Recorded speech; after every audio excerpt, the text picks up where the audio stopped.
So the first thing I want to open up with is talking about what I'm going to call flip watch for the top 100 prospects that have yet to sign for college football so far.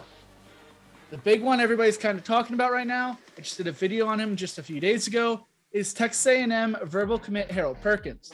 Perkins is the 5th overall player in 24/7 Sports Composite. He's a 5-star linebacker, and he verbally committed to Texas A&M at the Under Armour All-American Bowl, but is still taking visits.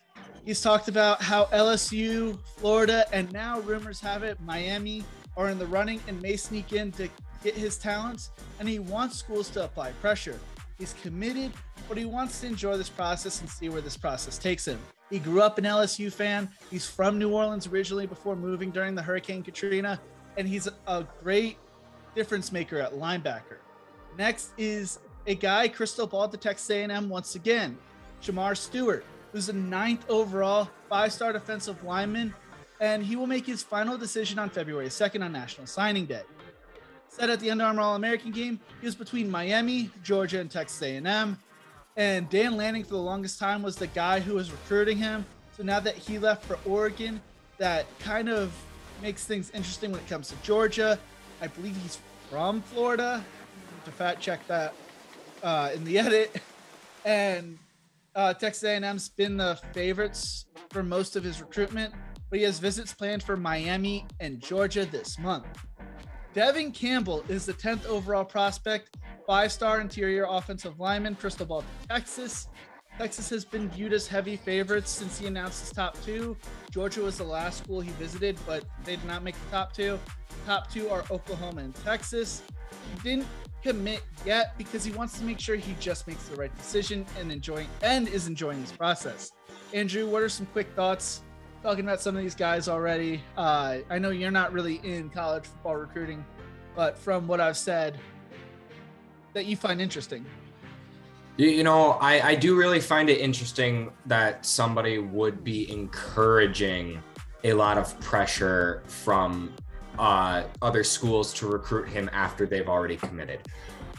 If I was the school that he was committed to, I'd almost kind of feel a little bit, backhanded by that.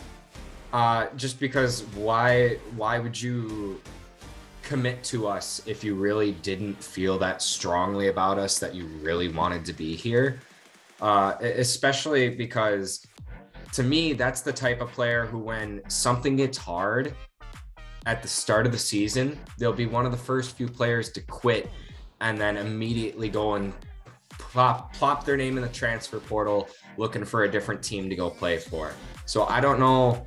I don't really know if maybe I just don't understand the dynamic of that and where that could bring benefits, but I just don't know if I personally understand that choice. But yeah, it's a lot of interesting stuff. It's an exciting time for a lot of these young men in their lives, and they're looking to do some great things in the future. I mean, for Perkins, a lot of these other schools that he's left the door open, LSU, Florida, and Miami all had brand new coaching staffs come in. So that may be why he's leaving the door open. You only really get to go through this high profile recruiting process once in your life. So why not take the visits to the campuses? Why not make sure it's the right decision before you commit so you aren't one of those guys that ends up in the transfer portal? That's the way I look at this recruitment. I don't view him as one of those guys that'll leave when times get hard, but I guess people might clip this information. And if something like that happens, I'll be shown on social media of being wrong, which I'll admit I'm wrong, but I don't think Perkins is that type of guy. From the research I've seen, from what it's taken for him to get here and what he's done at the high school level, it's also the benefit of being a top 5 recruit.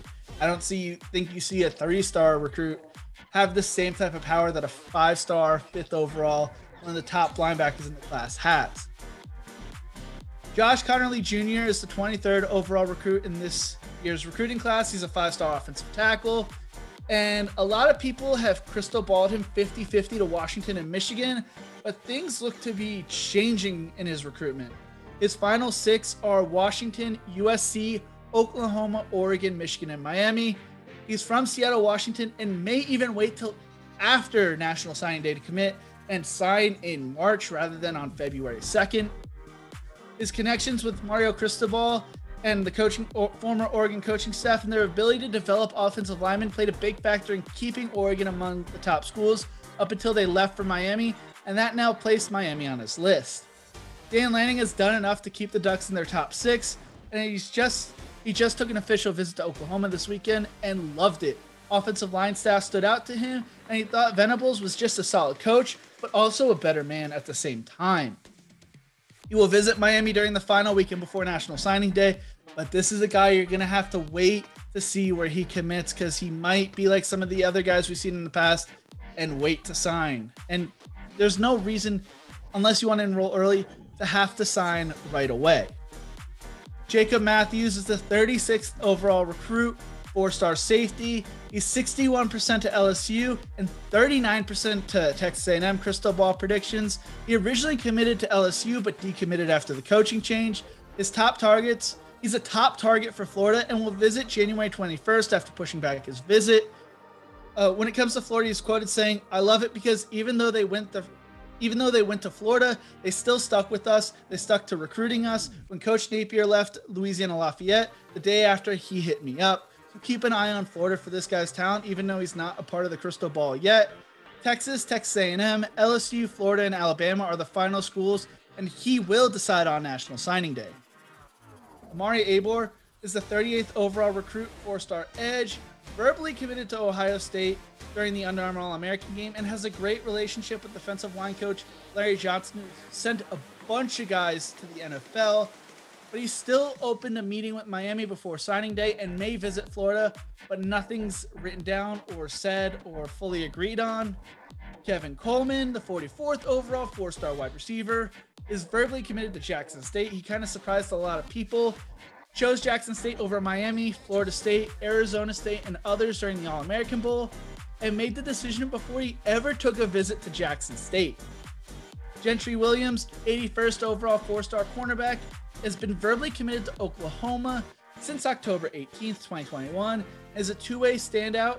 Mentioned that he's a two-way player who also mentioned the multiple HBCUs that check in for the All-American Bowl, along with Florida and Arkansas are pushing for him.